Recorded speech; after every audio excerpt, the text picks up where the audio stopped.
Hi, I'm Jess, and I work on the livestock team, mostly with our poultry. So this is one of our middle barns in the barnyard at Stone Barn Center. We've used this barn for hay storage, straw storage. We've brooded and raised chickens, and this is also where we're overwintering our laying flock this winter. So these guys were brooded in this barn back in March 2022. We had a lot of success, and you might not have seen them if you've been here on campus or visited the park this summer. They were out in Sleepy Hollow. We kind of ran the layers a little bit different this season than previous years. For the first 2 years, we were following ruminant groups. So the laying hens were following the cattle or the sheep, and that's great practice, and we saw a lot of success. What happens is the laying hens provide a service that is really specific to the soil. And what I mean by that is these guys, they poop a lot, which is what we want. They poop about 15 times a day. So that's a lot of phosphorus, nitrogen, potassium, calcium, and those are all really good things for the soil, but not every soil pasture in our system needs that. So I met with our ecological team and I said, where do these hens need to be? What are our most nutrient deficient soils here? And they're way in the back. They're as far away from Stone Barn Center as you could be here in the park. Those fields historically have been used for hay production.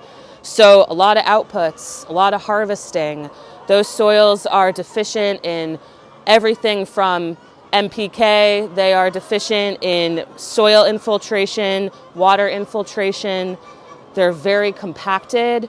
There's a lot of invasive species in those pastures and a lot of ticks, a lot of parasites.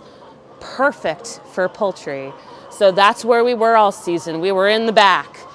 So if you've been one of our frequent market buyers, or if you have the opportunity to come by and take a look at the flock if you've seen them, you'll notice that there's a very wide diversity here in breed selection.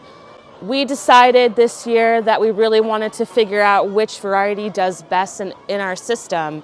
So we have 11 different breeds. A lot of them are a heritage breed. There's a lot of hybrids in layer world. And it's been that way forever since they've really been industrialized anyway, especially in the 40s and 50s. Hybrids are great. You know, you can kind of look at two different birds and say, I like this about that and I like this about that variety. Well, let's cross them. And we have some crosses, but we also have heritage. So not only do you have a diversity in the kind of work that they provide and just overall different characteristics, which relay really great into our pasture system, but you also have a lot of variety of egg colors and sizes, which I love. I love collecting the eggs and getting all the olive colors and the greens and the blues and the browns. So yeah, something like a well summer, they're gonna lay those dark brown speckled eggs. Delaware's, this white gal, she'll lay kind of a lighter brown egg. The buff Orpington, it's more of like a terracotta color. Our barred Plymouth Rock, our Buckeyes, those are also brown egg layers. We got black Australorp, that's also another brown egg layer. These girls, the Americanas that have the buff feather faces, those are the green, the blues, and the pinks.